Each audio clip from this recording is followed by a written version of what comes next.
Okay, 1 second. I'll get our agenda up.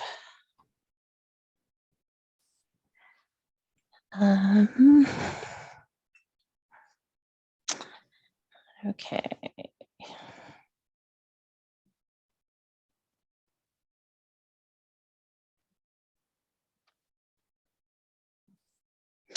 All right, thanks everyone for bearing with me. And good morning to everyone. This is the June 2nd meeting of the Lower Downtown Design Review Commission, and I'll go ahead and call the meeting to order. Before we begin, as usual, I'll just quickly review the options for public comment. So if you are joining by computer, tablet, or smartphone, you should select the hand raise option for speaking. If you are calling in by phone, you need to email landmark@denvergov.org with your name and phone number that you're using to call in and the project that you would like to discuss. Or you can, I should say, and dial *9 to show your hand raise if you're calling in by phone. So next, we'll go ahead and introduce each of the commissioners. So I'll ask each commissioner to provide their name and position that they're serving on the commission. And I'll start with myself. I am Jane Chrysler. I'm the chair and the preservation architect. And then I will go next to, do we have Tom? No? Okay, Mike? I'm Mike Coughlin. I'm the developer slot. And Andy? Andy Duckett, MP, preservation architect. Fred? Fred Glick, property owner. Jim?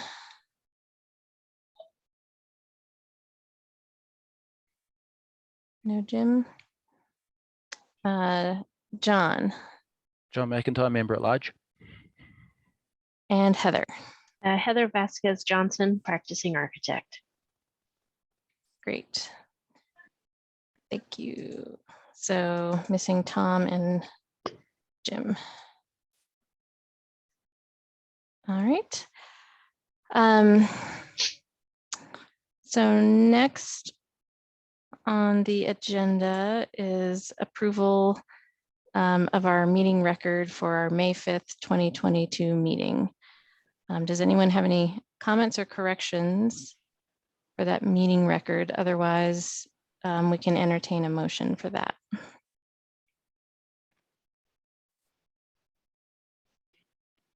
Jane, I move to Go ahead. approve the meeting record from Thursday, May 5th, 2022. I second. Great. Thank you, Heather, for the motion and Mike for the second.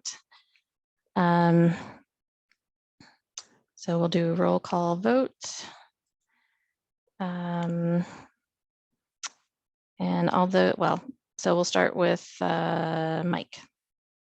Aye. Andy. Aye. Fred. Hi. John.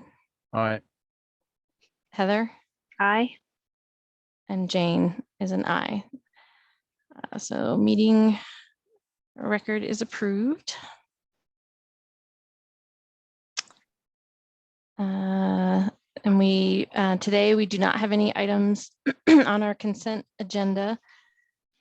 So we can move straight into our design review agenda. And again, we'll start with just a few reminders of the process. So staff will make a presentation followed by questions by the commissioners for staff. The applicant will have up to, and I believe this is 15 minutes today because our item is an infill construction, to make a presentation. And that also will be followed by an opportunity for questions by commissioners. At that point, Any members of the public are welcome to comment for up to 2 minutes each. And again, if you're joining by computer, tablet, or smartphone, select the hand raise option. If you're joining by phone, please send an email to landmark@denvergov.org, or you can use *9 to raise your hand. At that point, following any public comment, staff may offer any clarifications, and then following that, the commission will go into deliberations and then ultimately will vote. So with that, I will call the first project or only project, which is 2022 COA 231 1300 Walnut Street, Bell Tower. And I believe, Brittany, I'll hand it over to you. Can you hear me? Yes. Okay. Emily, can you make me a host so I can share my screen? So sorry, Yes. we're having technology issues here in the Yes, we office. are.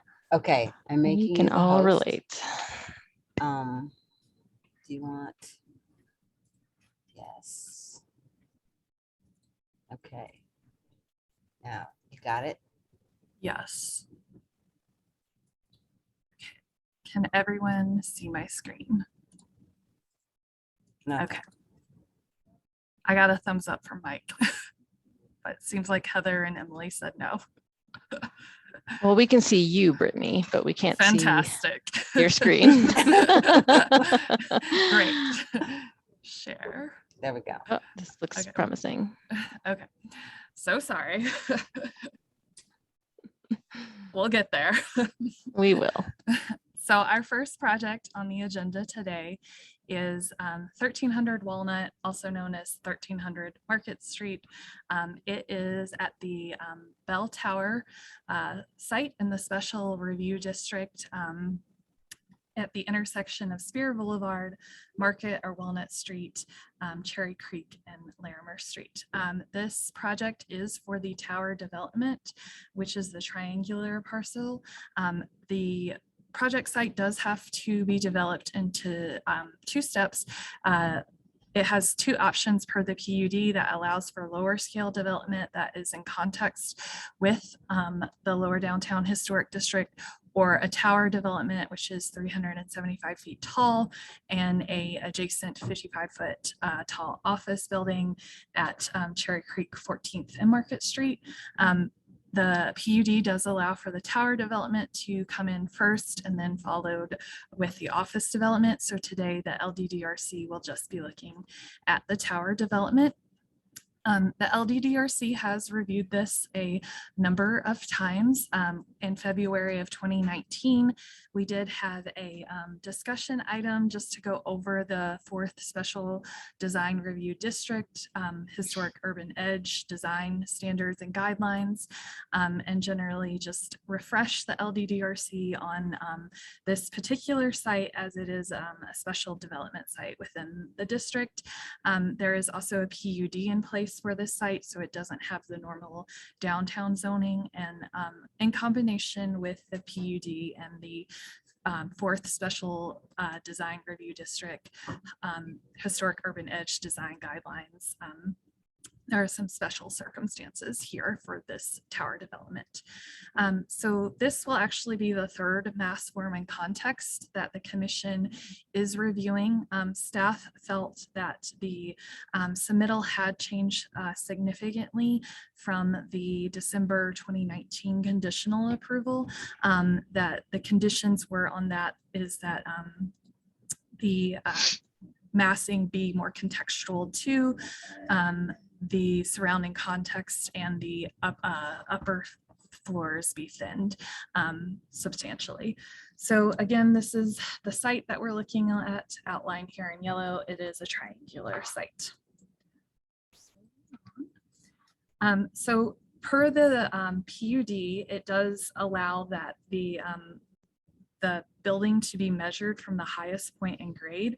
And the highest point in grade for this site is actually at the Bell Monument site. And that also creates view planes that are required and restricts the building footprint that is required for this building. So here you can see the Bell Monument, which is the measuring datum line for the highest point in grade for this site. It is again across the street, but the PUD does allow for that. And then you have the original City Hall view plane and then the additional view plane to the mountains that this tower has to be built totally outside of those view plane footprints. The placement of the tower on the site is meeting the PUD and 4th Special Review District. The placement on the site hasn't changed significantly from the 2019 conditional approval. So I won't spend a lot of time discussing this. Happy to answer questions though if any commissioners have questions on the placement of the project on the site. So here is the first floor plan. The 4th Special Review District Urban Edge Design Guidelines require that the tower be inset 12 feet from Spear Boulevard and 16 feet from Cherry Creek. As you can see in this site plan, it is meeting those inset or setback requirements from the property line along Spear Boulevard and Cherry Creek. There is no required inset along Market Street. However, you can see that the proposed project is significantly recessed from Market Street as it has a drive court motor court access. So it will have 2 curb cuts, and this was proposed in the December 2019 approval, and the commission generally felt that the proposed 2 curb cuts were appropriate for this site and that having the motor court was appropriate for this site as well. So that hasn't changed significantly. However, what has changed is how the building connects to Market Street at the ground floor level. So in the prior submittal, there were 2 solid elevator stair massings that came down onto and provided screening for that motor court. As you can see in this first floor plan, the building will generally be cantilevered and supported on piers. And I do have elevation showing the current and the 2019 approval. So I think it's better illustrated in elevation, but do have that here. So I do have the floor plans for the proposed building. You can see again that closer to Spear Boulevard, the motor court will remain open and is double height cantilever there.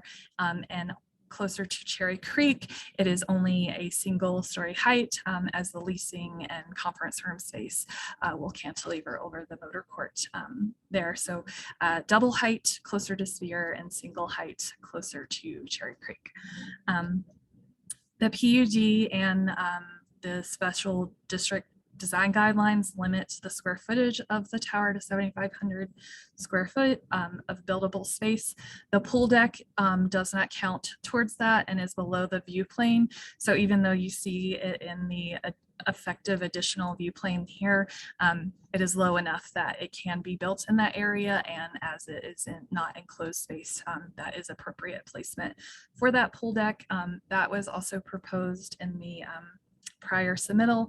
It's been reconfigured slightly, but not significantly so. It still has a stair that allows access down to Cherry Creek, and then there will still be terraced landscaping design down to Spear Boulevard. During the December 2019 discussion of this project, the commission indicated that they did like the terracing and design along Spear Boulevard for this project. So that hasn't changed significantly. I do have the floor plans for this project. Depending on what floor you're on, they do vary slightly, but generally within that 7,500 square foot allowed by the PUD and the special district. The balconies do not count towards that square footage, so they're not indicated in blue in this area, but this project will have balconies that are integral to the design. So just more of the floor plans. This is the 3rd through the 4th and the 5th through the 7th. So just so you can see some of that variety in plan. Here are the upper floors. Basically, these floors have not changed significantly. There has been a reconfiguration of where solid to void relationships are, but that's better illustrated in the elevations. What has changed significantly, and that is to address the commission's comments from the December 2019 meeting, is these upper floors. And so here is what is currently proposed. However, I think it is best illustrated here what those change in massing have been to the building. So the red outline that you're seeing on the screen now was the prior floor plan for those upper floors. And then the blue kind of and gray footprint is the current proposal. So you can see that it has been thinned and tapered per the commission's discussions at the December 2019 meeting. Staff are not sure how successful this tapering and thinning of the upper floors has been, and we'll talk more about that in elevation, just because of the change in solid to void relationship. But the applicant has addressed the commission's comments to thin those upper floors, and you can best see this via this graphic here, where again the red is showing the prior footprint of those upper floors and the blue is the current footprint. And then real quickly, I want to touch on the roof plan. So here is the proposed roof plan.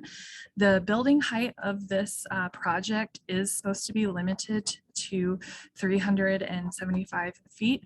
The PUD and the Special Review District Urban Design Guidelines do allow for an additional 25 feet for a mechanical overrun that is integral to the design of the building and tapers. Staff do have some concern over the redesign mechanical overrun that I will show you in elevation as well. Moving on. So here is the Spear Boulevard elevation. So throughout these elevations on the right side of the screen, you will see the current proposal, and on the left side of the screen, you will see the prior proposal. So here you can see that the proposal is 375 feet to the roof, and then they do have a 25 feet elevator mechanical overrun. Again, the PUD does state that this needs to be a tapered design element that supports the overall aesthetic of the building below. The proposed mechanical overrun, you can see in the prior submittal, did step and taper. It does step and taper on the Spear Boulevard elevation, but staff have some concerns that it does not step and taper on some of the other elevations. Again, you can see that datum line of measuring from the bell tower monument. So while the first floor is a little bit below that datum line, the applicant is allowed to measure the 375 feet from that highest point in grade, which is across the creek. So in terms of alterations to this elevation, you can see that double cantilevered space that I was talking about in the floor plan that is towards the Auraria campus and at the corner of Spear Boulevard, supported by a building pier, and then it has some solid massing above. So in terms of changes to this elevation, that is the biggest change. And then at the level 30, now level 29 amenity zone, you can see some of that thinning of the tower massing per the LDDRC's comments and conditions at the last meeting. The pool area has been extended minimally, but that is still within the allowable building area for this project. So here is the Larimer Street elevation. Again, we have the elevator overrun. It does step and has tiered massing on this elevation as well. One of the biggest changes to this elevation is the central core and the change into the solid to void relationship. And again, that amenity zone and pool deck area that you can see here. But overall, this facade hasn't gone through too many revisions. So I don't have significant comments on this facade.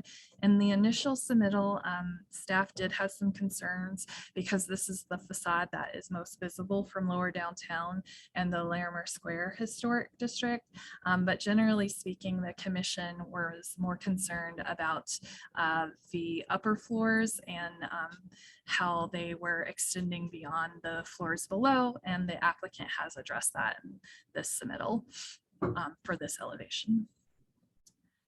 So here is the Cherry Creek elevation. The 4th Special Review District design guidelines state that this is a special site and should be integral and connected to the Cherry Creek elevation. It is one of the few sites in lower downtown that actually straddles the creek. So in other sites in the 4th Special Review District, the creek is on one side. This particular project will straddle the creek and is one of the only places that does that. So it does talk about how it needs to have a pedestrian promenade along the creek and be connected to the creek.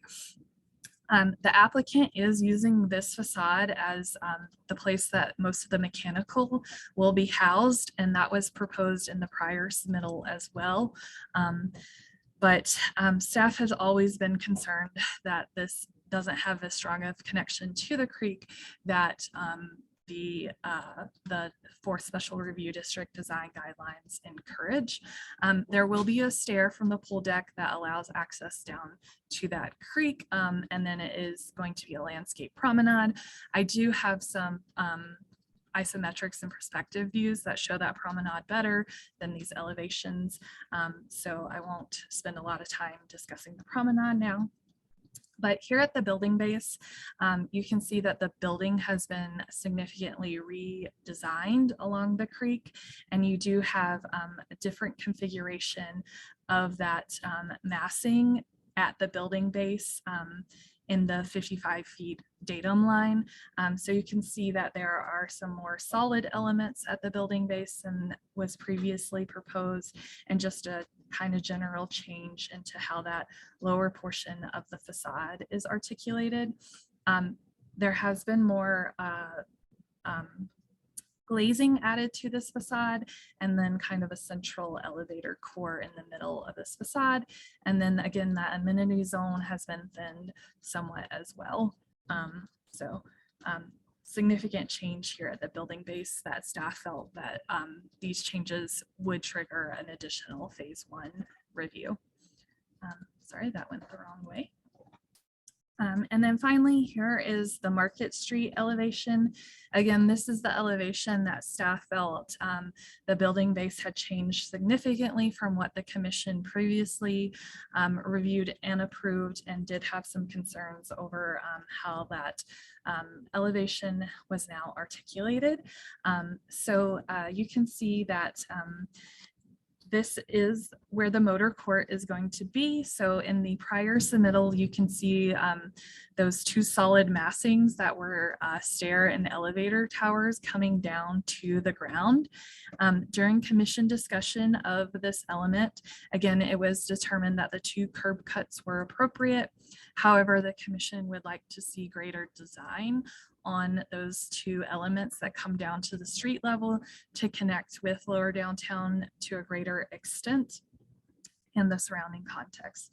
So how the applicant has chosen to address that is to create this double height open space closer to Spear Boulevard, and then you will have a cantilevered space closer to Cherry Creek that is 1 story in height.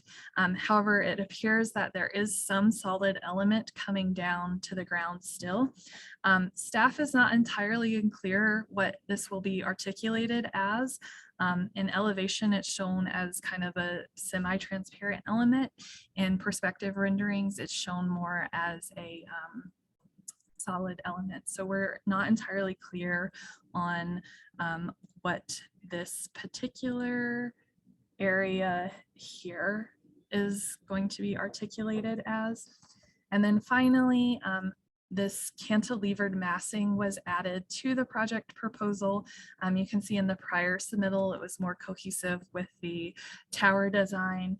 The applicant has added this element and they state that it's intended to connect with the Auraria campus. Staff do have some concerns over this because while you do see cantilevered elements in the Auraria campus, they're typically of glassy design and this is more solid in nature. And I do have some context studies to show you what that looks like. So here is a Market Street section. Because this is a 375-foot tower, it doesn't have strong relationship to the 55-foot datum line that is created in lower downtown. But when you're building the tower massing, the PUD states that the lower downtown design guidelines shall not be used. So we're not looking at all with the lower downtown design guidelines to evaluate this proposal. I will say though that the commission did discuss that creating a pedestrian experience, especially along Market and at the building entrance, would be really important. And staff are just not really seeing that connection to that lower downtown pedestrian experience where things are activated at the street and really engaged with the street. And we feel that this context study here is showing how the applicant has focused more on the levels above the motor court to create that engagement and not as much with the actual building base. So here is that comparison with the Auraria campus. So the 4th Special Review District design guidelines encourage the bell tower development to be a gateway into lower downtown and connect with all of the surrounding context. So it does have a little bit larger context it can take from the Auraria campus. So again, here you can see some of those projecting elements, but again, they are glassy in nature, and we feel that the projecting element above the 2-story cantilever height of the motor court on the bell tower development is just a little too solid and not in context with the pedestrian friendly environment that you normally see within lower downtown. So here are the renderings of the proposed project. I will just go through these fairly quickly. I'm happy to show these again, but here you can really see at the Market Street, those 2 piers that were proposed previously and how the applicant has redesigned that to be more of a cantilevered space supported on lighter piers. But then again, you have that more solid massing above the motor court space. This is from Spear Boulevard. Not too much of a significant change. This is where you can kind of see the tapering of the upper floors. I think this is a good discussion for the commission to have if you feel that it's meeting that condition of the prior review in December 2019, because the applicant was definitely trying to address that. And you can see that amenity level has been thinned out a little bit as well. Again, you can see that more solid massing that is above the motor court space from this angle as well. This is from across Larimer. So this is kind of looking from the Larimer Historic District. That amenity zone has been thinned out and those upper floors have changed as well. More relocation of where the solid to void relationships are on the building massing. So previously you kind of had a central core and now it's shifted where you have some balconies and some glazing and things of that nature. This is from the bell tower monument site. So this is from the datum line. Again, just another view from Larimer Square. You can see how those amenity zone and upper floors have been thinned. But then again, you can also see how that building base has changed. And again, the building base redesign is what staff felt really triggered additional phase 1 review. So you can see that it has more solidity at the ground floor level, and it was more glassy in the prior proposal, and it's really creating a much taller base here from this view. This is from Market Street. So this is the elevation that faces onto lower downtown. Again, you can see some change in the overall massing. Where we previously had recess massing, it now is more of a kind of, I don't want to say square massing from this angle because the site is not square at all, and it's not possible to do square massing, but you don't have the recess kind of core that you had previously. It's coming out towards the street more, and again you can see that redesigned building base, so which is much taller than what we saw in the prior submittals as well. So the fourth special review district PUD does require that the site does have a park-like appearance. So the applicant is proposing the park-like appearance. This is not intended to actually be a park. It's intended to be private space, but it has to have a park-like experience. So they don't have any fencing or anything of that nature. You can see that staircase from the pole deck that allows access down to the creek, and that promenade that is proposed. The applicant is proposing to plant trees along the creek, but the building will have mechanical on this elevation. So those mechanical elements will be screened from the public right of way. So here is just another view of the promenade, and this is the staircase that comes down and connects with the promenade. And then here we have the mechanical screening that is proposed. This is the Market Street entrance and elevation. So again, this is where staff is unclear how this element here is to be articulated. It looks like an elevation that is slightly semi-transparent, but here in these renderings it's very solid in nature. Is very solid in nature for 2 stories in height. So while the applicant has no longer has 2 service corridors coming down to the Market Street elevation, it does still have this very one solid massing. So we do have some concerns over that. And then here you can see that pier that supports that cantilevered massing for the double height on the side closer to Spear Boulevard. This is just Spear Boulevard. Again, another view of that motor court and that massing there. And that's all I have in my presentation. I'm happy to answer any questions. At this time, staff are recommending denial of this project proposal, as we do have concerns that the additional 25 feet proposed for the mechanical penthouse is not a tapered or step structure, and it is not in keeping with the proposed PUD. And then we also have concerns over how the applicant has addressed the commission's conditions from 2019 about the upper floors.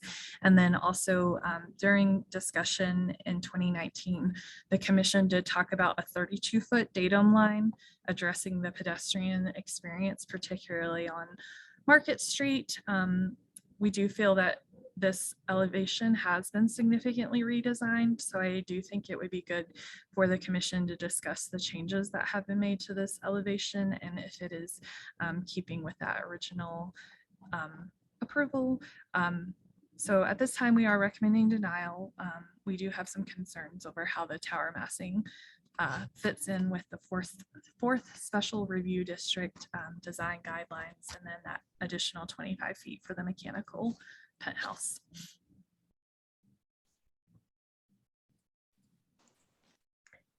Thanks, Brittany. Appreciate all that information. At this point, are there any questions for Brittany from the commissioners?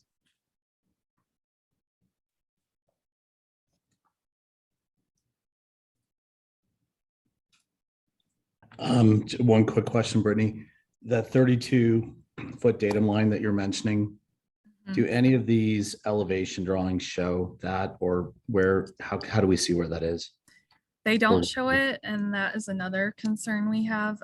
So I did listen to the 2019 discussion, and it's mentioned several times by the LDDRC in that discussion. The initial one didn't show that datum line either, but that's something that the commission mentioned in your discussion of this project and And this could- particular elevation. Could you refresh my memory on what the 32-foot datum line references? I believe it is the historic contributing buildings on 14th Street. But I don't have that context study in this particular packet. All right, thank you.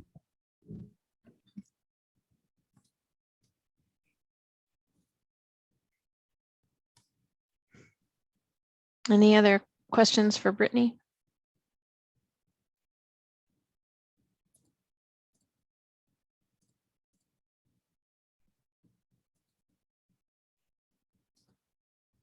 All right, not hearing any. Then at this point, I'd like to invite the applicant to unmute themselves or join however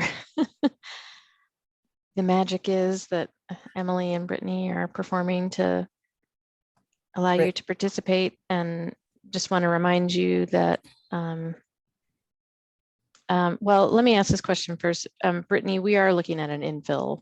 I mean, this would qualify as, so Yes. it would be a 15-minute. Yes, so that you're correct. okay. So I just wanted to make sure that, Yeah. I'm pulling up a timer now. so yeah, just to remind the applicant that you will have up to 15 minutes to make a presentation.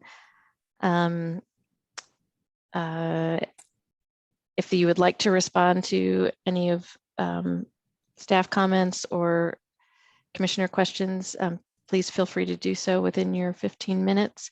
And also just want to remind you to please identify yourself and provide your name and address for the record when speaking. Brittany, you may Yes. have to, I think you have to move people over Oh. because I can't. Okay, hold on, let me figure out how to do that. Brittany, I'm back, so I can Okay, do it if you want me to. okay, great. Let me just forwarded it on. Hold on a second.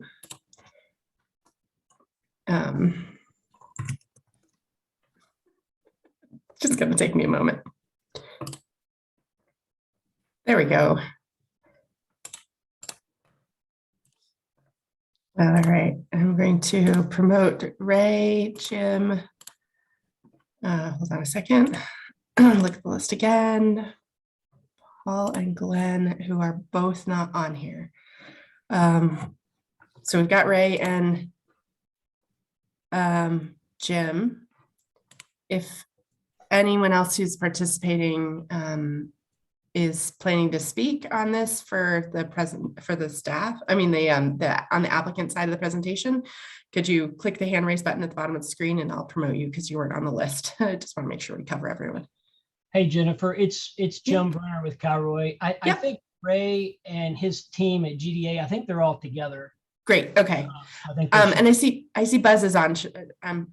I'll promote Buzz just because I know that he's the owner. So Buzz, you're moving forward, moving over. all right, great. Are we ready? Yeah, I think so. Okay, all right, great. Well, first I'd like to start by thanking the staff for the review and Brittany for giving that great summary of our progress to date. It's been a long time in coming, and I want to thank the commission for allowing us to present today. We're going to really focus today on the staff's comments. Happy to discuss anything that got us here, but we think that was the most prudent use of our time. Overall, what we've tried to do is really create a iconic building for a gateway iconic site, and it's not easy when you have 360 degrees and no backside of the building. But we think we've accomplished that, and we hope that you guys will agree with us. We're going to show a few things today in our presentation, one or two new images that were created to address some of staff's comments, and hopefully that'll help you with the discussion today. And we have a few higher resolution images that have been advanced since we had to make our submittal, and we're going to share those two to hope to aid in the conversation. And so with that, I'm going to turn it over to our architectural team, GDA Architects, for the official presentation. So thanks. Thank you, Jim. I'm Glenn Morganweck. I'm here with Paul Baca and Ray Say. Paul will be making the bulk of the presentation. I'll just do a short intro. Again, thank you for our presentation opportunity today. We'd like to thank also the development team. And obviously, we are excited to be part of the project. It is a signature building, both that should be fitting to the site and to the city.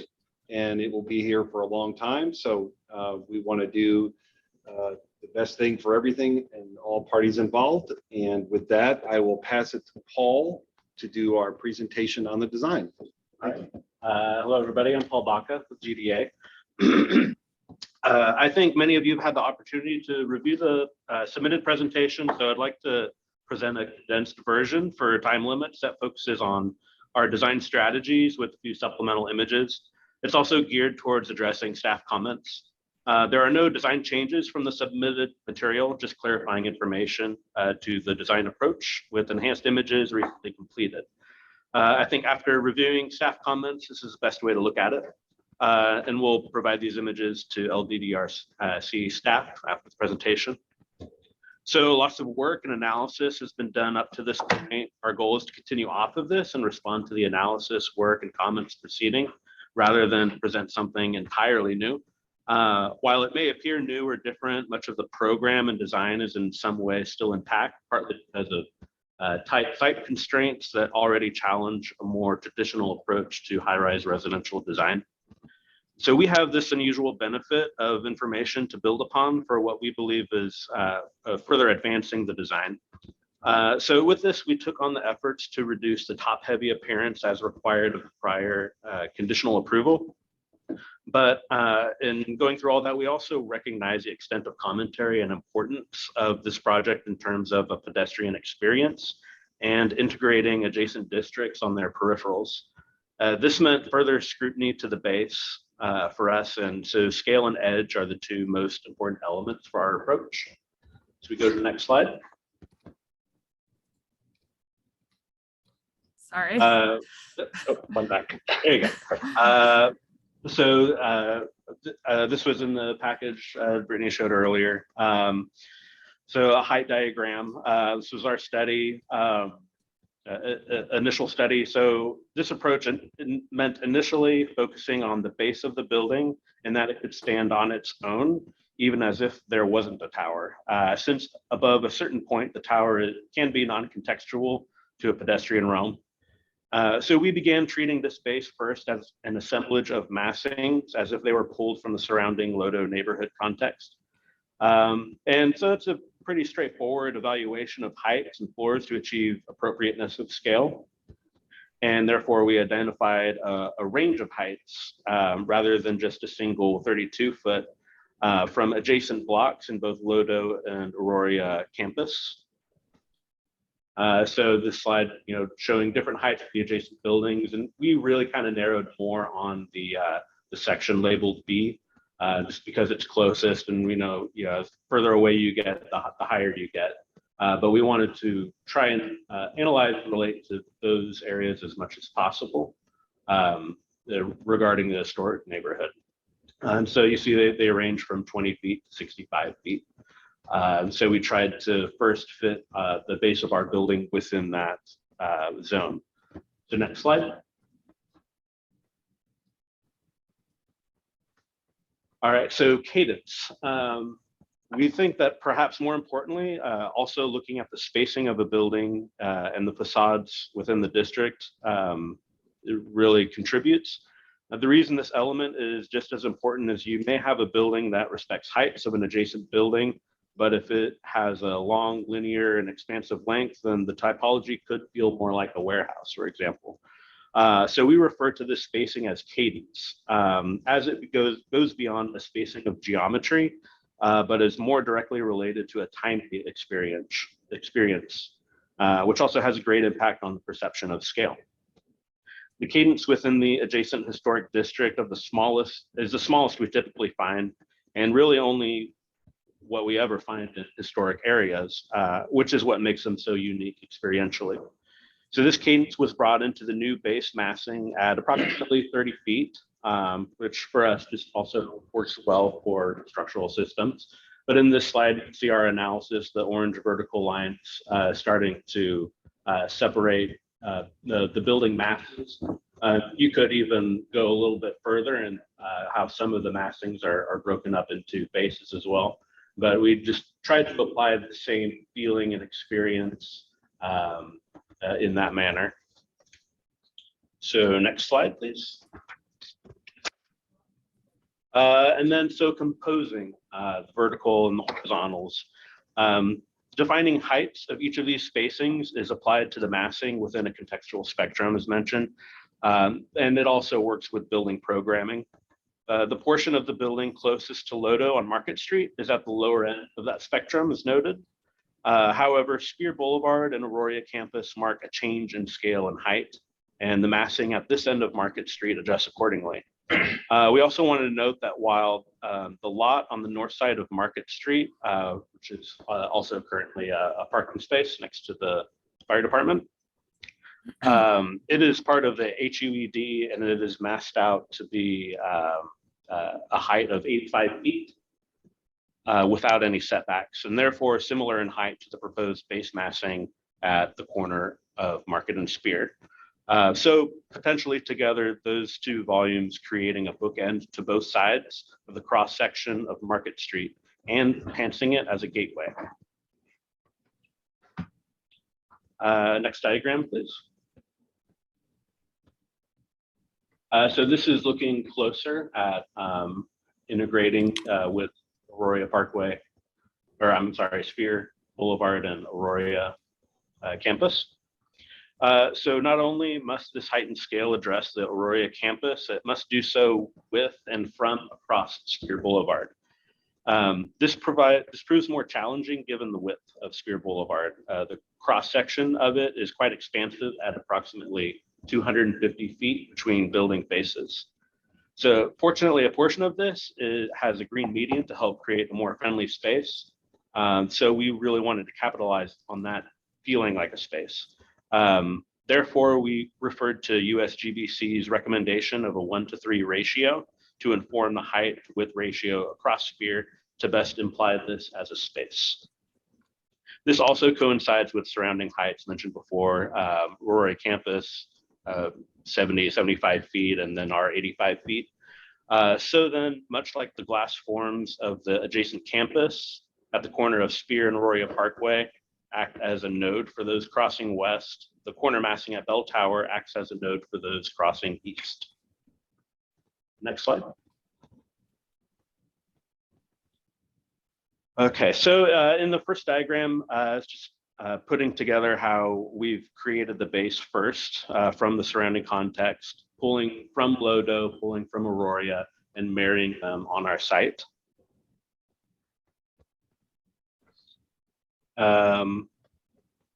And let's see, so in the middle diagram, we're getting more into what that pedestrian area space feels like, how it lands, how it transitions.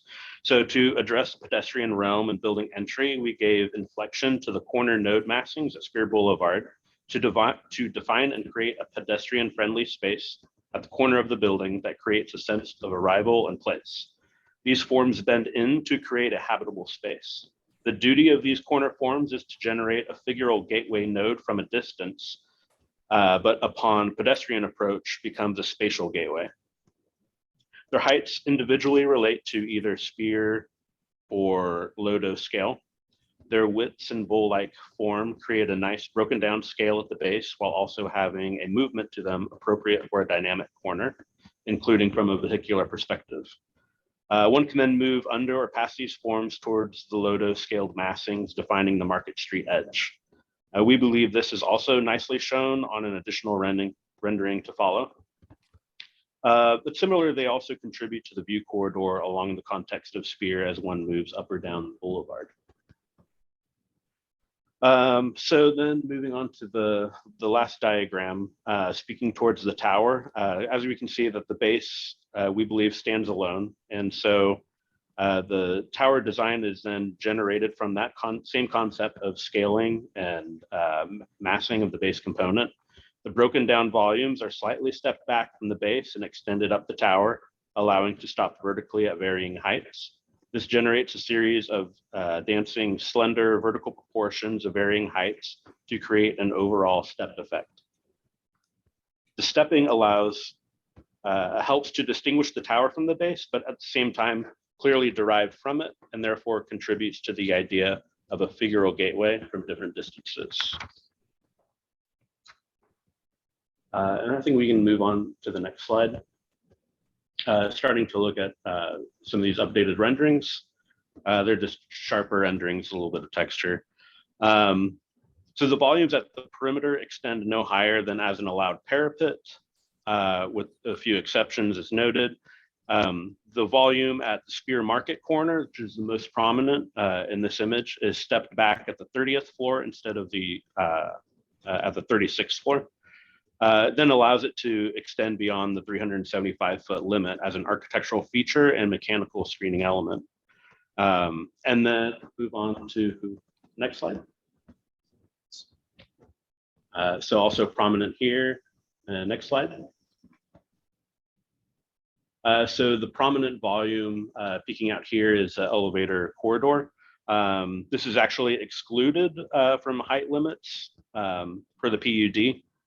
But right now we have it placed as extending 25 feet. And then I think we can cycle through. So the PUD allows stepped or tapered screening and decorative elements to extend to 25 feet. The HUED encourages roof appurtenances to read as an extension of the building massing to reinforce its figural quality. And commentary from the LODO Executive Committee was that they would actually like to see it extend higher than the 15 feet that we have done. Next slide.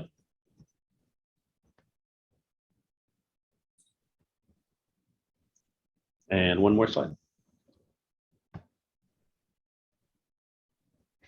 So this image we put in the presentation for a couple of reasons. We know we're just talking about massing, but first of all, we wanted to really give an idea of the feel of the space once all of those other components are in there. So I think you really start to feel how the corner starts to become much more of a space.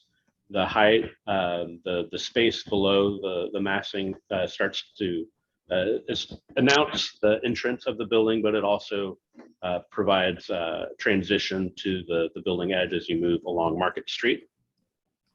And so while materiality is not a part of this submission, we want to briefly speak to some of it as the intent has been brought up in the brief, specifically about the massing, the two-story part that comes down to the sidewalk on Market, kind of in the middle of the building there.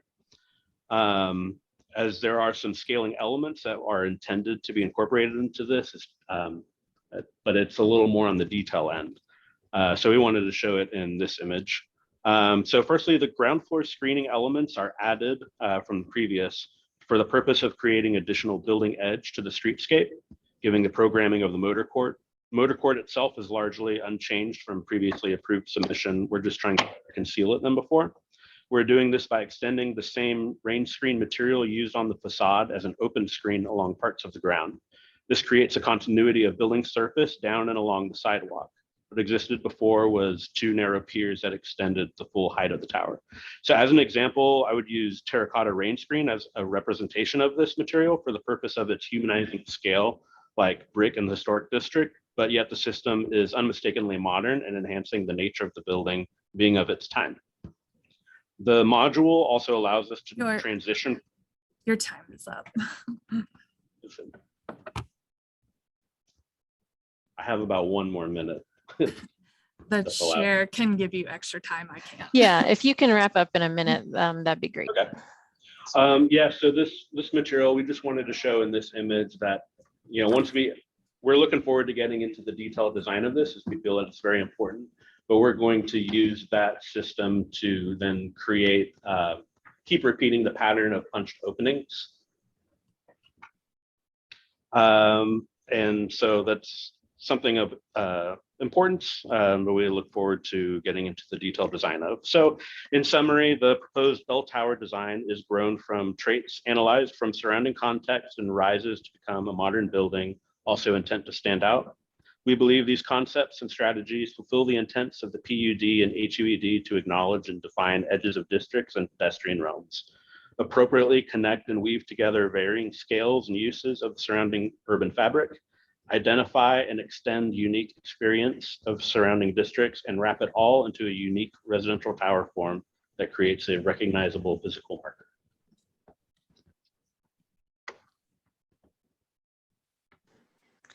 Great, thank you. Sorry, I didn't mean to cut you off. And we're open for any questions. We also have, I think we have a video that helps show some of the ground level experiences and things like that. This rendering actually tells a little bit better on the perforation of the terracotta screens and things like that, but just want to let you guys know we have supplemental information. And Yeah, that and video, sorry, that No, I was video was just kidding. posted to our website for the commission to review. Yeah, so they did bring that to our attention prior to the meeting. Well, yeah, no, thank you so much for the presentation. And yeah, I will just open it up for questions of the applicant from commissioners.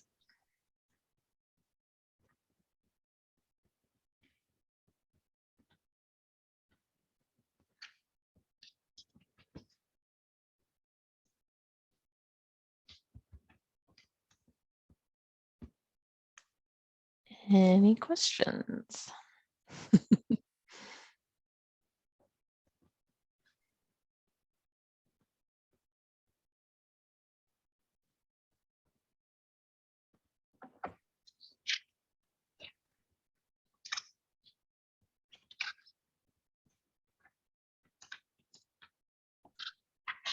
Okay, well, I'm not hearing any, which I'm sure is a testament to the thorough presentations of Brittany and the applicant. But yeah, I guess if we have any questions that come up during our deliberation, we will let you know. But I guess last call for anyone who might have a question for the applicant.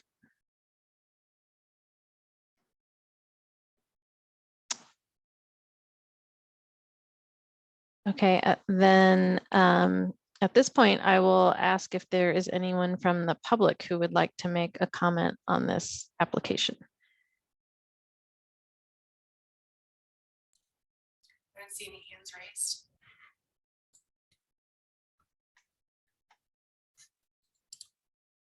Me either. Okay. Well, not seeing any public comment, then at this point, we can go into deliberation. And again, thank you to the applicant. And if we have any follow-up questions, we'll let you know. But yeah, I'll open it up to the commissioners to discuss. And I think, as was outlined in the presentation, there's maybe a few different areas or issues for discussion, but if there's anyone who would like to kick us off. Well, happy Jane, to- I can, well, I see Fred's hand went up, but I'm happy to jump in if Sure. what I really wanted to speak to, because I know that in the last round of reviews that we had on this project, I was one of the commissioners that really had an issue with the top heaviness of the previous design, and really feeling that those upper floors and how they kind of flared out from the building were not helping it any. And the views really in the packet are the ones that are on, Spear looking south. I think it's their page 29, where you had kind of that piece that really projected out at the top and kind of made the top element more horizontal. And then the view and the angle that I really had a problem with when we reviewed it prior was the view from Market looking west. And I do think that they have modified the design of this so that the vertical elements have a stronger prominence. It feels less top heavy, and it really emphasizes that verticality much more now than it did prior. So I do think that they have addressed that condition from the prior review.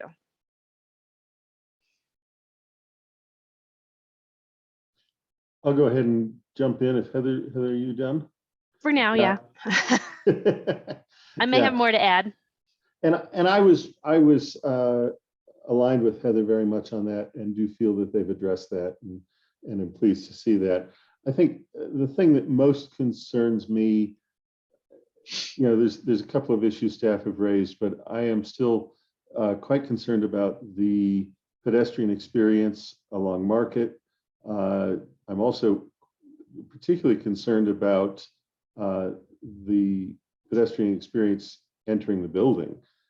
There appear to be two driveways looking at the ground plan, and it does seem that the pedestrian entrance is through the driveway, which I don't think, I think means that then that lobby entrance is not by fire code an egress if pedestrians are sharing that egress with automotive access. As you know, I leave that to the architects. So I don't think that really works. I would tell you as a pedestrian, I just stayed at a hotel that as pedestrian entering the building, we were expected to enter through the driveway, and it's not a good pedestrian experience. It sends a signal that if you're not driving there, you probably don't belong there. And I think that that's kind of wrong, and similar experience to, say, the Art Hotel as a pedestrian. So that does concern me, and would like to see that. I think one of the other things that I realize, and I'm going to acknowledge that this is not for decision today, but the private green space, the quote unquote park-like area, I'm going to be very interested to see what the details are on that. I'm concerned that when that gets implemented, it might turn into, if it's not fenced, it might turn into an exercise in defensive landscaping. It's not clear to me how that all is going to work. And that, I think, is very important. And if that's going to be publicly accessible private space, privately owned public space, POPs, then I would look for it to be well designed in such a way that it doesn't A, become a nuisance, and B, isn't defensively designed to simply be a pile of rocks that nobody can access. So that's mine for now. Thank you.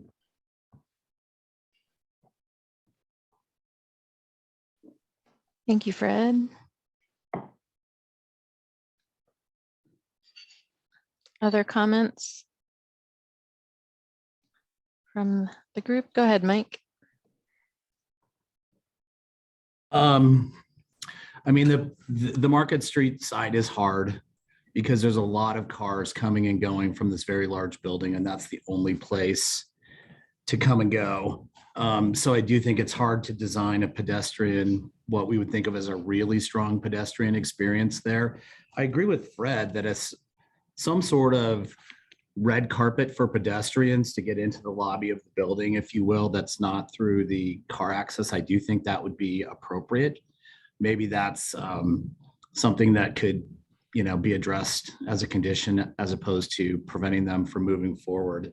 You know, the thing that's a little tricky here too is that we're missing the future office building that I think helps put the massing in context that is shown on some of these drawings as being 60 feet tall. So some of these datum lines and heights are kind of, I don't know how relevant they are because this is sort of sitting off by itself. It's hard to relate it to other heights that are across rivers and then across an empty lot or parking lot and then back to downtown. So I'm not quite as hung up on 32 feet. Maybe I was previously. I don't really recall that. The one thing I do think this is an improvement at the top of the building in terms of tapering. This amenity zone is just a little strange to me. I think the fact that there's that kind of fairly large break that separates like the bottom 2/3 to the top from the top 1/3 makes the top look a little heavier to me than it would otherwise and less tapered. It actually looks like it bulges just a little bit. In fact, on this thing right here, looks like it bulges just the littlest bit because the balconies are more, they stick out a little bit farther. I don't know. I've just always thought that this kind of missing slot at the amenity zone made the top look heavier than it needed to. But I don't know. I'm a little bit rambling. The mechanical penthouse overrun, I'm not really bothered too much by it. It looks to me like it's tapered. It's not that eye-catching on top of this very tall building. So I don't personally have too many comments on that. Thank you. Mike, I would agree with that. I still think I think that amenity zone doesn't project out as far, which is an improvement. I do think it does kind of look like there's a bite taken out of it, especially on that angle where you see it in the rendering views, which makes it feel a little off kilter. I do think it's an improvement, a major improvement from where it was before.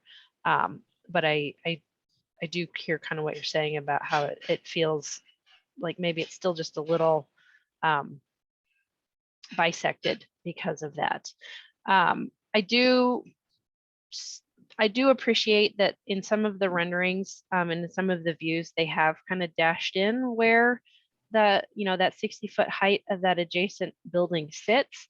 And so I do think that they have taken some steps to try to relate some of those forms and masses along the ground level and the lower levels back to both the historic context and the Auraria campus, so that there's some relationship back to that. Although I agree with you fully that this is a special kind of condition, and it's hard to relate a 375-foot tower to a neighborhood that's usually 20, 30 feet in total height. So I think in regards to Fred's comment about the motor court, I agree with that. I think that there's some opportunities that they can have there to add a secondary or an additional entry that is a little bit more pedestrian friendly. I also think that those motor courts can be designed in a way that they are welcoming and friendly, and so it doesn't feel like it's completely cars only, and that pedestrians are welcome there. And I think they're kind of hinting at it a little bit, but I do think that that's something that can be reviewed and discussed and should be looked at really in depth when we get into details.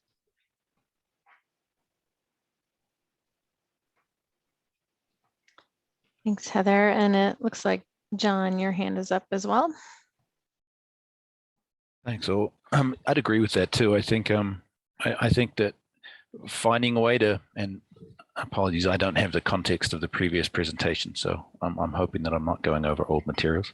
I agree in terms of just the general shifts, at least from the comparison of renderings, in terms of enhancing the vertical expression of the tower in a positive way. I think even the fact that amenity floor, while it is sort of taking a bite out, it's taking less of a bite now in terms of the corner. It's also, it seems, moved further down the building, which I think has helped with the proportion of the top of the tower not feeling quite so boxy and feeling a little bit more attenuated and vertical.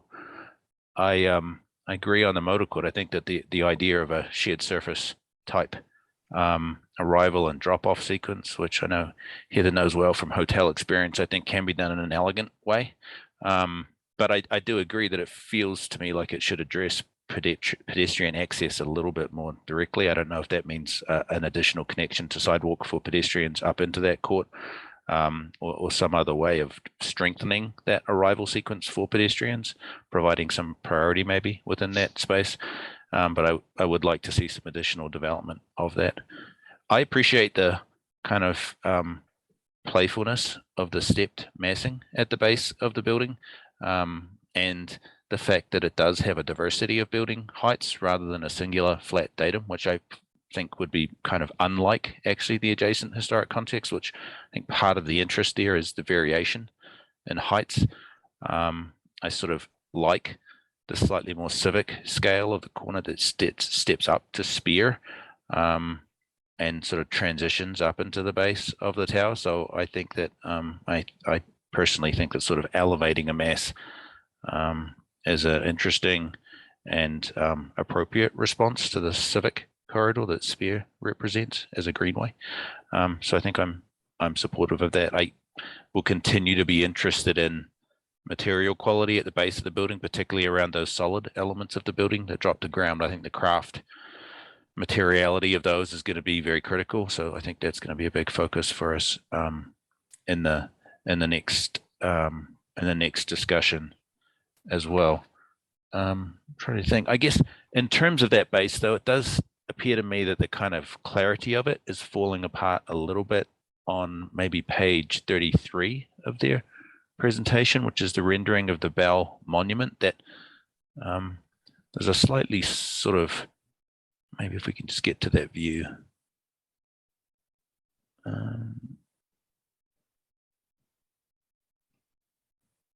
You see this view, sorry, it was that one just there. I guess there's an interesting and I think pleasing clarity to the kind of volumes at the base of the building on the other elevations, but this one vertical volume that kind of feels partially expressed on the left-hand side of the base there, it sort of feels like the corners chopped out of it, and it's just a little bit more ambiguous. It seems like it starts to lose a little bit of clarity, and I wonder if that volume is even needed in terms of sort of, it seems to be working against a little bit the kind of stepping of the volumes down into the podium and the park landscape. So I wonder if just thinking through the need for that sort of expression of volume, and maybe enhancing a little bit more the idea of the building tapering down rather than jumping back up again in scale as a base at that location as it heads towards the publicly accessible private open space would be a consideration. There's slightly less clarity in this elevation too, it seems to me, in terms of the expression of the core above in that second volume up. There was a and I wonder if that might be, again, it's a detailed matter, I think, in terms of the expression rather than one for massing, but where that sort of narrow line of balconies extends up the left-hand side of the mid volume. I wonder if there's the ability to sort of simplify the core a little bit in terms of consideration there. But I think that's again maybe a detailed and material refinement rather than a massing one.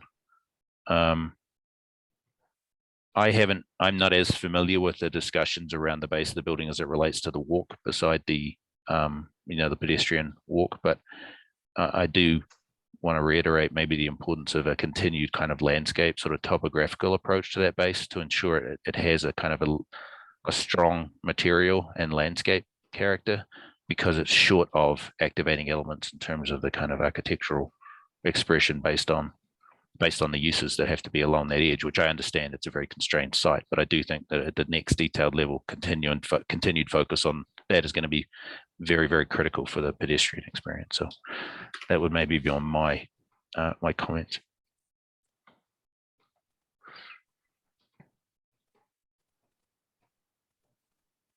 Thanks, John. Did you have more comments, Mike?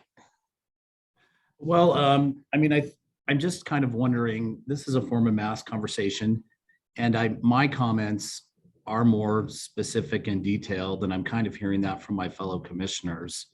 So, I mean, I guess my question or my reaction is it appropriate to move this forward from form and massing now, and we can address some of these other items in future review on detail? Well, I think it's a good question. I had a couple thoughts. I think I would put myself in the camp of someone who was concerned about the 32-foot datum and the relationship at the base of the building, particularly to Market Street and to Larimer Square. And I think there's a few staff comments that I feel like we should discuss as a group. And one was about the transparency of the building and how, in particular at the base, the transparency of the building has changed quite a bit. And in some respects, I think that could help the building relate to Market Street and Larimer Square and some of the historic buildings around it better. But I'm torn in that I feel like with the documentation we've been provided, I'm not sure that I'm still seeing that relationship of how those changes at the base are really correlating to the Market Street massing and scale. I think, you know, I agree with the other commissioners that I think the overall top of the building has improved. And, you know, I think the footprint has been consolidated, and I think that's a good thing. And yeah, I'm a little bit torn on the 25-foot overrun, in that it seems to be stepped back in, you know, all but one location, but that happens to be the Market Street side. But again, I'm less concerned about that than I am kind of the base of the building and how. And I also agree, though, with what you just said, Mike, about how getting into the details and the materials is going to also have a big impact on how this building relates to that Market Street side. But I think, yeah, as far as how the base is articulated and how it relates to the historic areas of the site or that impact the site, the historic context, I think it has improved how it's relating to the context from the Auraria campus and you know, all of these other sides of the building. But it's, yeah, it's this location. And I think too that, Brittany, the question you had raised about, is this area solid or is it translucent? I think seeing that image of the proposed materials maybe kind of answered that question of what the design intent is, of it being, you know, still having the skinnier columns, but having a material that is going to provide some translucency in that area. So yeah, I know these projects are tough because, you know, it's not just our opinions on, you know, how we like or dislike the building. It's, you know, how is this project meeting the guidelines that are set forth for it to address? And yeah, I personally feel like it's a lot of it has gone in a positive direction,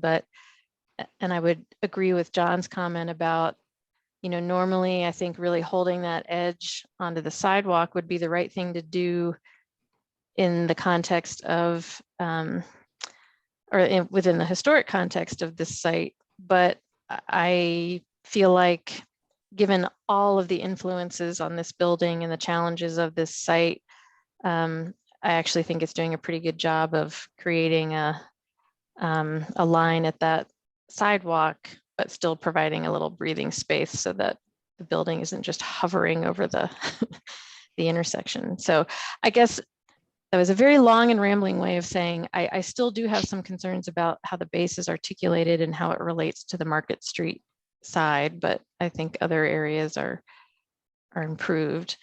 So it looks like, Heather, did you have some additional comments? And I see your hand, Fred, also. It was just a very quick one that, you know, looking back through what we have gotten in this packet, and what I think will be really beneficial, and this is more for the applicant than anything else, but what I think will be really beneficial as if this moves into the next phase, or if for any reason the commission decides that they need to come back again for form, mass, and context, is I think that what is missing from the ground floor plan, or the site plan in particular, are all of these elements that you see incorporated into the rendering, like this step on the corner, the areas of art, some of these planted areas, which don't really show up on any of the plans. And I know that that's probably likely a landscape element, but I think that would really kind of help. Just kind of going back to the conversation that Fred brought up about how welcoming the main entrance is off of the motor court. And I think that if we were able to kind of see visually in plan form, as well as in the renderings, kind of what steps they're taking to incorporate stairs and plantings and things like that to help do that. I think that's going to be really beneficial and a kind of a critical piece of the review on the next step. I think that's missing from here, and showing how some of those landscape features will also help engage the street and enhance that pedestrian experience. Thanks, Heather. Fred, do you have some comments? Yeah, thanks. Sorry, I couldn't find my mute button and I wasn't sure where I was. It strikes me that I think an awful lot of what we're talking about does go beyond mass form and context.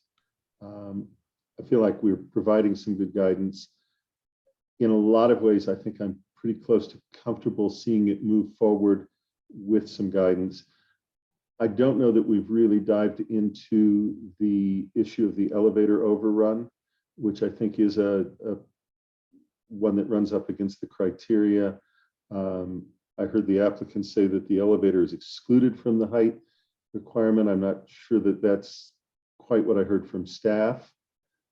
So we may need a little clarification from staff on that. But to my mind, as we talk about materiality on the ground floor, and we've got some intent now, and from the rendering that was provided, I almost feel like I'm mostly comfortable moving forward, given the guidance that of what we want to see coming forward in detail. But I do think that the elevator overrun is something we do need to address, probably as a condition, because that is a piece that we need to go into.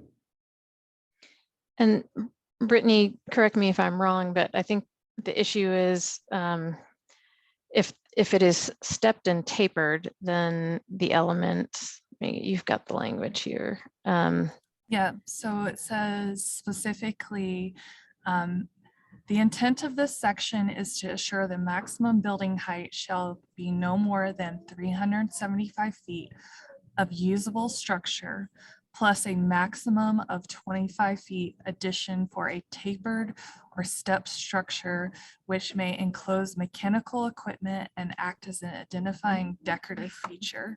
The height is further described as below. I'm not sure about the elevator. I'm looking into that, but also Sarah Kaplan was in attendance. She's the project manager, so maybe she knows off the top of her head if she's still in the meeting. She is. I'm going to promote her real fast. There she goes.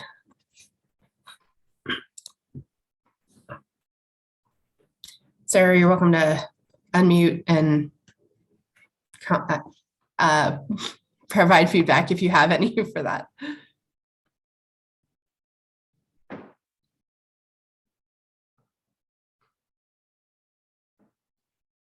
She may have stepped away from her computer, maybe. Yeah, and it sounds like, Brittany, that we don't have a roof plan, so, but what appears in the renderings and the elevations is that it's stepped back from all sides of the building except for one.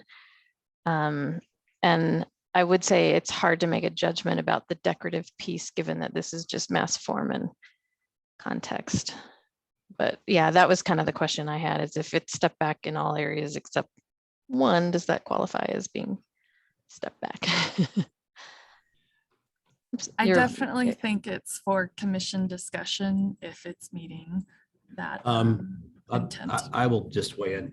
I mean, I don't think it needs to be stepped back in all dimensions in order to be stepped back. So for me, this is, again, if it's acceptable in terms of overall height, which maybe is a zoning question, it's fine with me. It does, to me, it doesn't need to be in the middle of the roof. It is stepped back in most dimensions. Thanks, Mike. John, did you want to weigh in?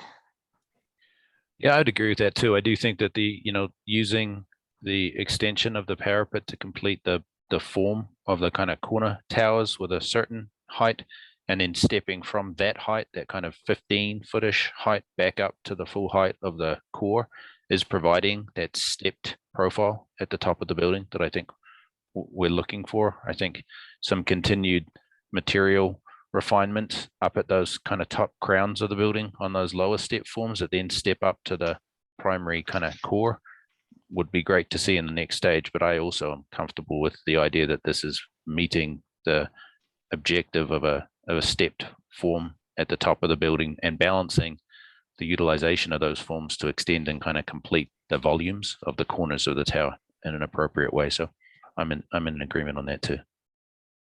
So just for clarity, I did find that it says elevators, antennas, solar panels may exceed maximum heights by 15 feet. And that is in the PUD section 6. So is You're not- that telling us this can be 15 feet, but not 25 feet? I think it means maximum height. So the 375 plus the 25, then 15. How I'm reading it. But that would I assume only mean effectively the elevator overrun on the top of the elevator shaft and no other spaces associated with that, which would allow for an additional stepped sub mass within the overall core mass. I can't say that I personally would necessarily see that being an advantage in this situation where the stepping's kind of being achieved from edge to core without it.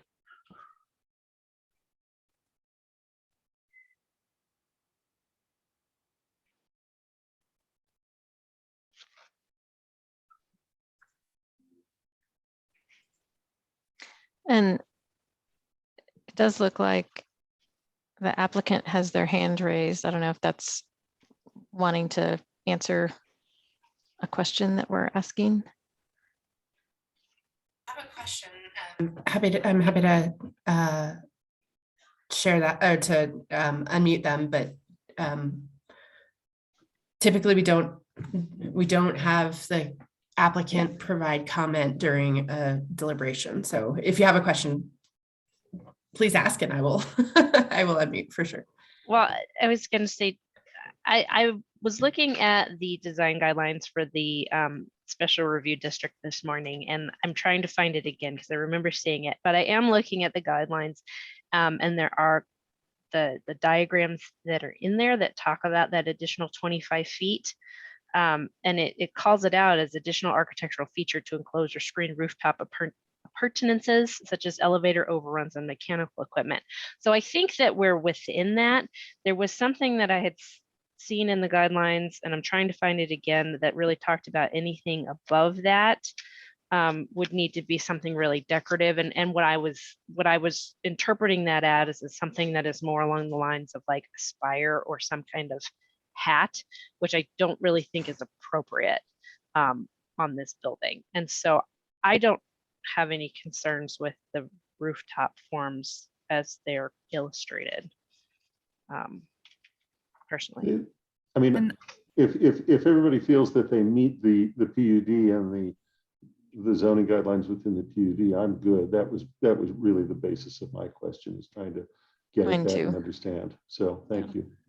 Yeah, and just so you, Sarah Kaplan, we put her on the spot, and so she chatted me and said that she would be happy to dive in further review, but at the moment doesn't have on the fly comments. So, and I would say I would particularly look at section 6 of the PUD, which is in the staff report, because anytime there's a conflict between the design guidelines and the PUD is the guiding document.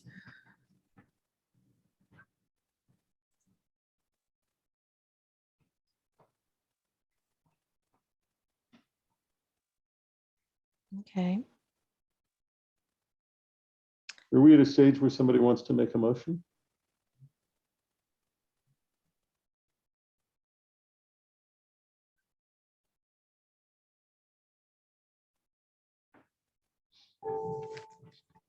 I guess, I don't know if I will make a motion. Just trying to get to my wording here. I move to approve application 2022 COA 231 for the revisions to the phase 1 mass form and context submittal at 1300 Walnut Street per 4th Special Review District graphic guidelines, Historic Urban Edge District in the Lower Downtown Historic District presented testimony, submitted documentation, and information provided in the staff reports. Thanks, Mike. Is there a second? I'll Can I second. make an amendment or does it need to be seconded first? I think it needs to be seconded first. Yes. Okay, well, I think John seconded it, so. Yeah. Yeah, I Yeah. can second it. Go ahead and make your amendment here. I was going to do an amendment to add in the condition that a secondary pedestrian primary entry be added at the ground level. Although I don't, now that I'm saying that, I don't know if that's the correct wording for that. Perhaps there's something more, a little more open around pedestrian access being addressed as part of the next review. Yeah, I think it could be that. I think that during the design detail phase, special attention is paid to the pedestrian access from the street. This is an informational note rather than anything else, but I just didn't get to it previously. I do think it's important. You know, the renders show very strongly the arrival on the Spear side. I think it's important for the applicant to also address the Market Street arrival sequence for pedestrians from the city side as part of that. So I think this is kind of just maybe just rolled up in the same comment and doesn't need to be addressed in amendment. But I could do you want to have a crack at wording that amendment, Heather? I think that I did. I don't think we need, I think that the testimony you just gave, John, about being sure to address the pedestrian experience coming from Lodo towards Spear and not just Spear towards Lodo is important. But I think that I had it in there. I could try to say it again. Well, and not to muddy the water and make it even harder, but I would also add that I think it's paying attention to the pedestrian entry, but also just the scale and historic context from Market Street, that I would like to see that get paid special attention as that moves forward. May I just ask a process? I think those are both good comments and consistent with the direction of our conversation. Does that need to be a condition, or is that just part of the presented testimony and guidance for the applicant's next round? Yeah, I think that's a good point, Mike. So if you want it done, it needs to be a condition. If you approve it without it, they can move forward as is with design details. How about a fairly broadly worded amendment that the applicant in the design detail phase more intentionally and comprehensively address pedestrian scale and access along Market Street? That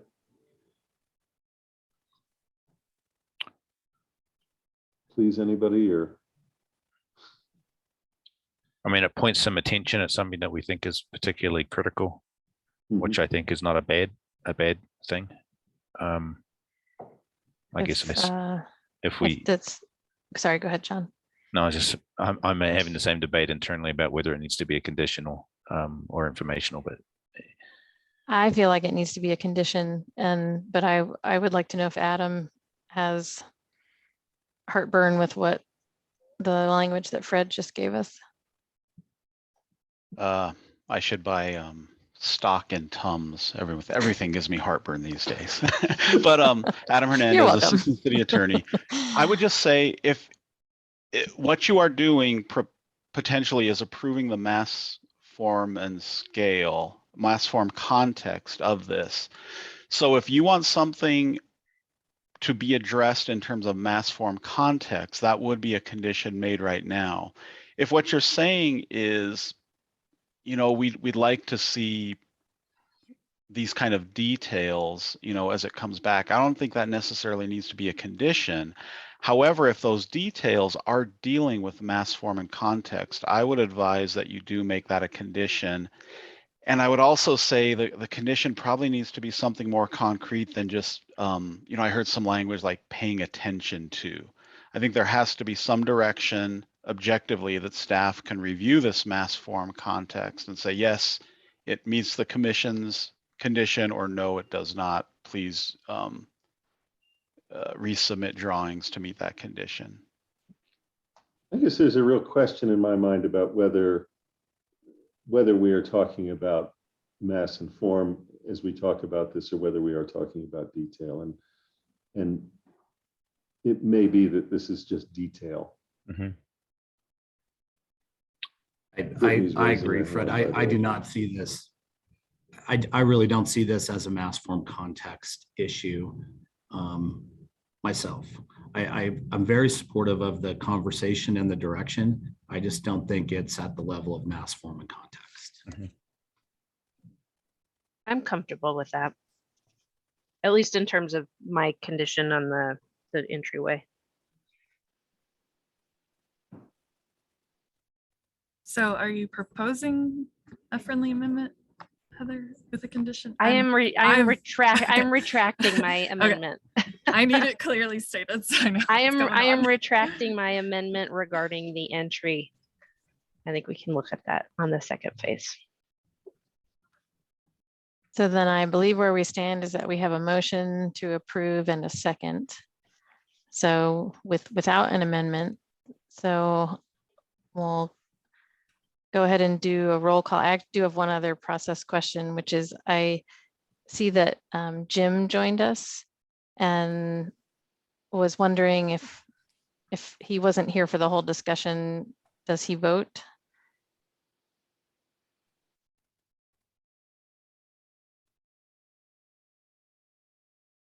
If that's a question being posed to me, that's really a decision for Mr. Graebner. If he feels that he was adequately informed to make a decision in this case, that would really be up to him.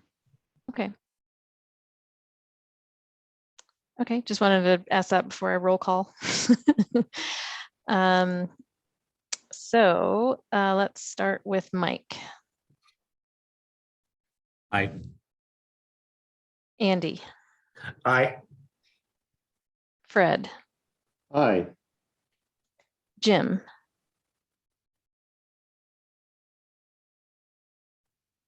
I do feel that I know enough about the applicant and the project to cast a vote at this stage. And I vote aye. Thanks, Jim. John. Aye. Heather. Aye. And Jane is aye. So the motion passes for approval of the mass form and context application. So thanks. Thank you to the applicant. Thank you to staff. This is a complex one, so appreciate everybody's time.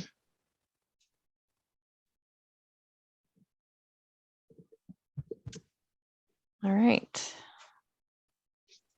Now I just have to find my agenda.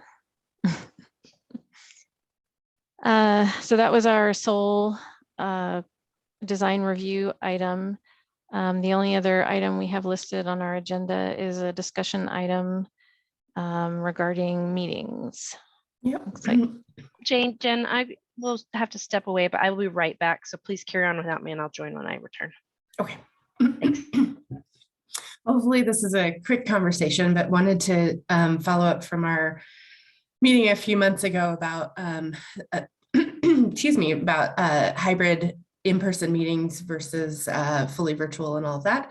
At the end of that meeting, Nate, the attorney, Nate Lucero, said that we couldn't go fully virtual forever. And so we've been making a plan. We staff have been making a plan for doing in-person commission and staff, but the applicants and the public commenters having the opportunity to speak hybrid or to speak virtually if they would like to. They can also come in person. So we've been testing out different various scenarios and how to make this work. And we think we have a pretty good system down, which is great. It's better than we thought it was last time because we've been doing further tests. And hopefully will require a little less production on staff's end. But there are various things that we can do. Wanted to talk with you all about schedule though. We are aiming for the 1st September meeting. So for you all, that would be September 1st. And we would have the Landmark Preservation Commission do an in-person hybrid meeting as well hybrid for members of the public. And that would be on September 6th. And then a planning board would be their first meeting in September as well. So we're trying to do them all at the same time. Fred, I know you're in planning board. You're gonna, if you haven't heard this already, you're gonna get a heads up about it soon. So, but we're trying to make sure that everyone, the commissions and our board go back all at the same time and have a unified front. The other thing is that because this gives us a little bit of time to do some more troubleshooting, we will have some test runs for commissioners to either see what it's like in person or see what it's like virtually, and participate in August. So we will keep you all posted on when those test runs are. They're not, you're not doing any official discussion. There's no agenda. It is really just a few people testing out and seeing what it's like. So they are not official meetings of the commission. We did this before when we went from in-person to virtual meetings entirely, testing out the software back in 2020 to get everyone up to speed. We'll do similar step in August 2022. Yeah, Fred. Yeah, quick question. Yeah, we did get a little briefing on this last night at planning board. We didn't discuss it immensely because it was 7 p.m. First, a quick question. Will there be an option for commissioners to attend virtually if they're traveling, et cetera, or will we be moving to a situation where no, commissioners must attend in person? Yeah, commissioners will need to attend in person. And if they are not able to attend in person because they're sick or they're traveling or something like that, then they will just simply not attend. If we have quorum issues, then we're going to have to figure something out. But we're going to go back to the tough old days of like, oh no, someone's got the flu. Let's not spread it around. Let's hope we have a quorum.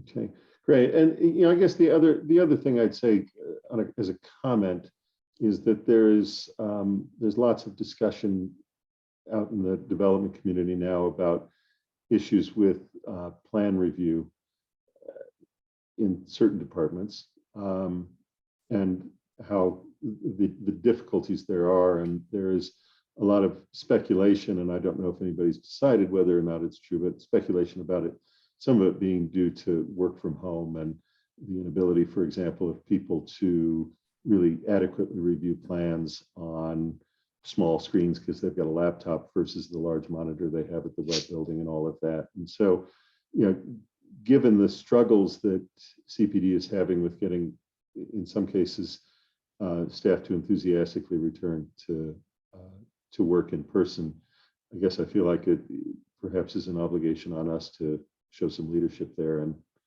and show up in person. So I'm going to clarify some of the things that you said, because I want to make sure to put it out there that staff does have, they're not so we have these gigantic monitors at our desks for plan review. We also have medium-sized monitors, which are equally large, but they're not like the 48-inch, they're like a 36 or something like that. So they're very large. And we have most people who work from home and do plan review are allowed to take those medium-sized but also big monitors home. I think I'm one of the few people who just uses a laptop. So just so you know that the building department was very, very deliberate about allowing people to take large monitors so that they could do their work very effectively at home. They couldn't take the giant ones because honestly, they are really heavy and unwieldy. And I think that we would have lost a lot of monitors due to drops. Personally, as I say, some of this is hearsay. Yeah. Not a lot has been shared officially.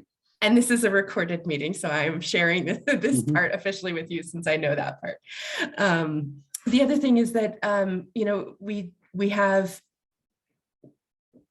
people are going back into the office 2 or 3 days a week. I will be in later this afternoon. I was in yesterday. We're in and out. There are efficiencies of being in the office and there are efficiencies of being at home.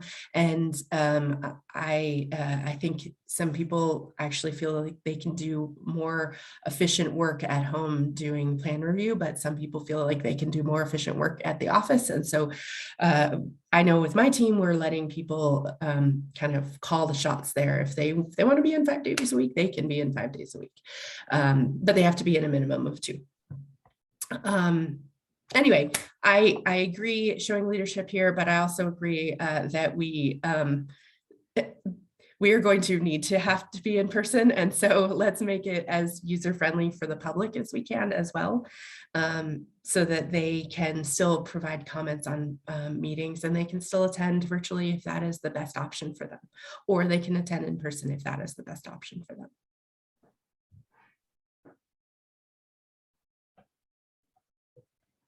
I didn't mean to squash conversation about other stuff. Any other questions or comments or feedback there? I know it's not ideal. It's so much easier to do this from home or an office, and I'll meet virtually, but I think it's really important. I think that the commission meetings will continue to be a high level discussion in person as what they are online. Andy. Yeah, this is just a brief comment. So you were saying that we're probably going to go back to in person in September. Mm-hmm. Yep. Can you just do us a reminder? Because I know a lot of people are going to have vacations and things going on. Just yep. Say, hey, heads up, big red flag. We're meeting in the web building on this date. Yep, absolutely. I will be, wait, when's the September meeting? September 1st, I believe. I may or may not be back from a trip on that one. So that's one of the reasons I asked, is like, I know I'm at least traveling, so it'd be good to have that exclamation point. Hey, yep. Fair. Thank you. Yep. And just another, I don't know if you've already touched on this when I stepped away, but and if maybe this is for Emily, but just making sure that our credentials are still active and up to speed so that nobody gets waylaid at metal detectors would be great. Yes, Heidi and I are putting together a big list of all of the people that the ones of you that have had cards, access badges. Just going to re-up them. Those of you that have never had one or have never come in, then we're going to get you new ones. We're working on that in about the beginning of August. So hopefully by middle of August, you guys will all have badges.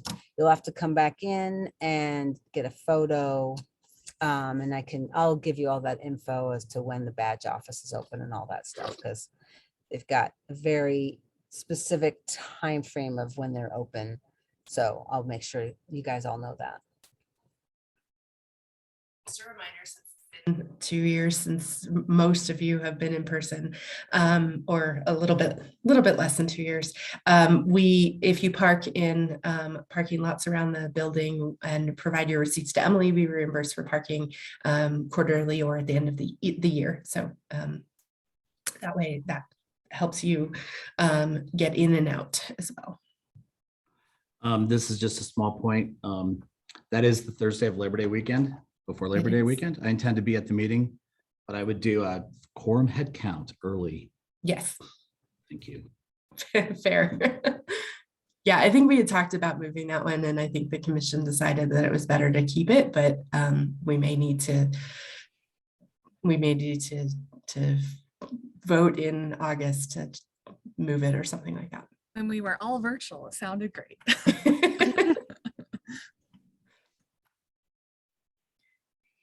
All right. Well, thank you. Thanks for being understanding, and we'll give it a test and see how it goes. And test runs. We did. Emily and Heidi and I did some test runs where I was a member of the public, so I get to see what it was like, because I had some real concerns as to what it was going to be like as a member of the public. And I think we've worked out kinks, which is great. It's going to be a lot better, I think. Thank you. I mean, I recognize, and when the last discussion we had on this, one of the issues that came up was just how incredibly challenging it's going to be for staff to run these meetings with these hybrid options. And I just want to express appreciation to you guys for the work that you put into figuring that out and will be putting into making it happen. So thank you. Yeah, thanks.